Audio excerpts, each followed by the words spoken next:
Saudara, sejak polisi membuka lagi penyelidikan kasus pembunuhan Vina, saksi-saksi yang tak pernah terlihat kini satu persatu muncul ke permukaan dan membuka fakta baru. Namun munculnya para saksi menimbulkan keraguan pada kesaksian seorang saksi kunci yakni Aep. Pasalnya, beberapa saksi justru memberikan keterangan yang bertolak belakang dari kesaksian Aep. Padahal, kesaksian Aep inilah yang dijadikan dasar oleh polisi menjerat para terpidana. Jadi, apa yang sebenarnya terjadi pada Vina dan Eki pada 27 Agustus 8 tahun silam? Kasus pembunuhan Vina dan Eki memasuki babak baru dengan hadirnya saksi kunci istimewa Liga Akbar yang dipanggil Polda Jawa Barat Selasa malam 4 Juni kemarin, saudara. Liga Akbar bukanlah sosok asing. Akbar merupakan teman korban Eki dan Vina. Ia mengaku dekat dengan Eki, bahkan pernah menginap di rumah Eki. Berbeda dengan Aep, Liga Akbar justru pernah dihadirkan sebagai saksi dalam persidangan kasus pembunuhan Vina dan Eki 8 tahun silam. Mas udah kayak adik kan dulu, kayak saudara. Bapak dan mamanya juga udah tahu saya. Pernah curhat nggak? Masalah curhat ya agak tertutup. Tertutup. Ya. Baik soal asmara atau geng motor itu pernah curhat nggak? Asmara dan geng motor, saya kurang mendalami juga dan tidak tahu juga. Dia lebih dekat ke Eki atau ke Vina? Ke Eki. Pernah nginep bareng sama Eki? Ya, di rumah. Di rumah. Awalnya saat 2016, keterangan Liga Akbar ini hampir mirip dengan keterangan Aep yang melihat penyerangan pada Vina dan Eki. Namun kuasa hukum Liga Akbar menyebut Liga Akbar secara resmi mencabut beberapa keterangan di polisi 2016 lalu. Alasannya saat itu Akbar diminta menandatangani BAP secara paksa oleh penyidik yang memeriksanya. Beberapa kesaksian yang dicabut diantaranya pernyataan soal ia bersama Eki dan Vina saat dikejar geng motor dan melihat keduanya dikejar dan dilempari batu oleh pelaku. Liga Akbar ini awalnya tidak mau menandatangani berita acara pemeriksaan.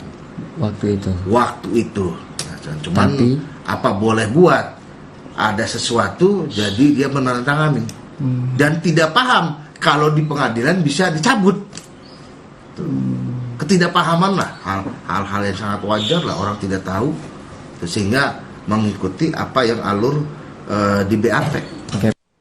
Sebagai saksi kunci, Aep mengaku Vina dan Eki melewati jalan Saladara tepat di depan SMP 11 Cirebon.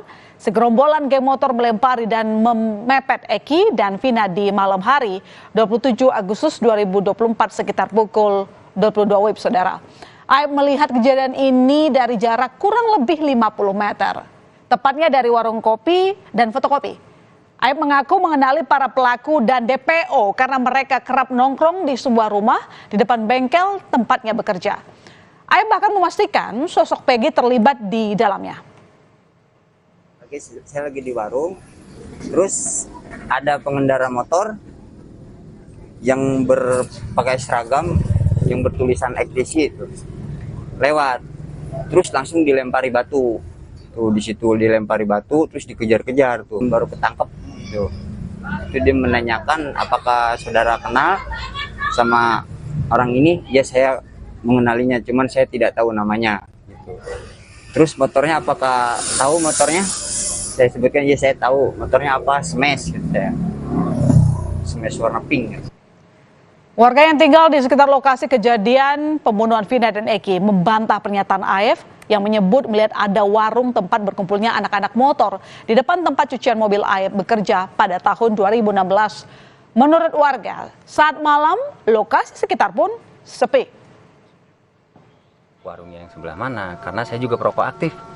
Itu tuh kalau malam saya nyari rokok juga agak susah. Warungnya sampingnya SMP 11 katanya, di sampingnya. Nggak ada. Ada kalau lihat di map di 2015 itu ada warung deso apa gitu tuh di depannya. Itu nggak ada. Itu ada siangnya tapi itu warung sekolah, anak-anak sekolah beli es, beli apa sama untuk pekerja bengkel. Kalau sore tutup jam 4 Pak, karena pada saat itu jangankan saat itu, sekarang pun itu masih sepi, Mas. Dan jurnalis Kompas TV Masni Rahmawati dan juru kamera Andika Pratama mencoba menelusuri dan mengilustrasikan lokasi kesaksian Aep yang mengaku melihat jelas ciri-ciri motor milik gerombolan geng motor yang mengejar Vina dan Eki. Berikut liputannya.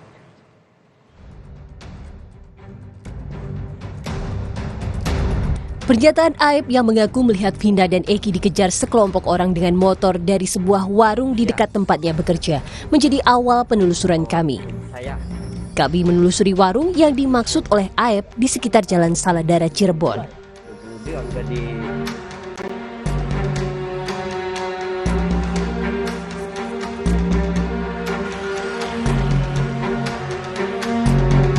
Melalui aplikasi Maps, kami membandingkan lokasi tersebut dengan keadaan di tahun 2015 hingga 2017.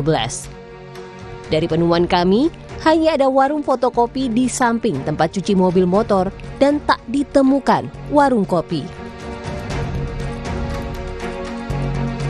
Hal ini diperkuat dengan pernyataan pemilik warung di sekitar lokasi kesaksian Aep yang menyebutkan tak ada warung kopi yang berdekatan dengan warung fotokopi di tahun tersebut. Bahkan saat malam hari, daerah ini minim penerangan. Kalau warung kopi di sini di mana paling dekat? Nggak ada. Nggak ada. Ada juga di sana di dekat lampu merah itu yang punya Madura. Jauh. Jauh. Ada berapa meter ke sini? 200-300 meter? 200 kalau nggak salah dari sini lampu merah paling juga 200. 200 ya. Nggak jauh. Nah kalau misalnya tuh kalau di sini warung-warungnya itu buka sampai jam berapa sih Bu? Jam sore nggak ada yang sampai malam. Untuk memastikan kesaksian Aep dan Deden, kami kembali melakukan penelusuran pada malam hari. Kita melihat ke sebelah sana, saudara. Kita lihat hanya ada satu penerangan, hanya ada satu lampu penerangan sana. Dan kalau misalnya kita melihat juga ke tahun 2016, memang penerangan hanya ada satu. Kalau misalnya kita melihat dengan mata telanjang, kita bakal bisa melihat ada motor di sebelah sana, ada orang di sebelah sana, namun kita tidak bisa melihat secara jelas bagaimana ciri-ciri motornya, bagaimana nomor plat motornya, dan juga siapakah orang yang ada di sana. Tapi dalam kesaksian Aep dan juga Deden, teman dari Aep ini menyebutkan bahwa dia bisa melihat secara jelas nomor kendaraan motor dan juga ciri-ciri motornya, serta bagaimana ciri-ciri orang yang ada di sana yang sejauh 50 meter dari tempat dia berdiri. Ya, keterangan Aep sebagai saksi kunci yang bertolak belakang dengan saksi lain, bahkan berbeda dengan fakta di lapangan, memunculkan keraguan. Apakah kronologi versi Aep yang menjadi dasar polisi menjerat para terpidana benar-benar terjadi? Mantan Kabarreskrim Komjen Purnawirawan Susno Duaji menyebut kesaksian Aep ini tak bisa dipercaya begitu saja, lantaran banyak kejanggalan. Menurut Susno, hal ini justru akan berbahaya jika polisi menggunakan keterangan Aep begitu saja tanpa analisis lebih lanjut. Yang namanya Aep melihat malam kejadian jam 10 malam, jarak 100 meter, tidak kenal dengan yang namanya Peggy, tapi tahu wajahnya Peggy. Dari segi peristiwa dan apa yang diucapkan, dan apalagi malam itu gelap dan hujan, sudah pasti Aep ini bohong.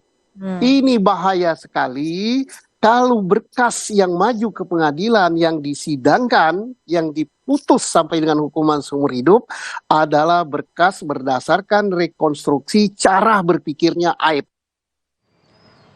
Polri pun menyatakan membuka diri jika ada bukti dan laporan baru dari masyarakat. Bahkan Polda Jabar membuka layanan hotline untuk penanganan kasus Eki dan juga Vina.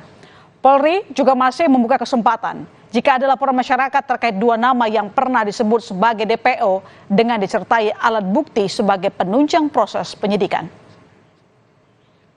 Ada informasi, ada alat bukti yang lain yang bisa membuat lebih terang benderang dalam kasus ini, mohon disampaikan.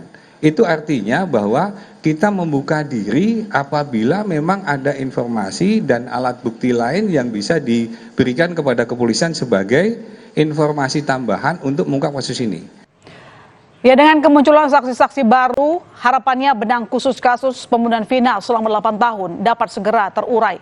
Dan fakta-fakta yang dulu tersamarkan dapat terungkap secara transparan untuk keadilan bagi keluarga korban. Saudara, usai jeda informasi berikutnya, polisi menetapkan 4 orang tersangka dan 1 DPO dalam kasus ART lompat dari rumah majikan. Polisi menyebut korban sering dianiaya oleh majikan. Selengkapnya berita utama, segera kembali.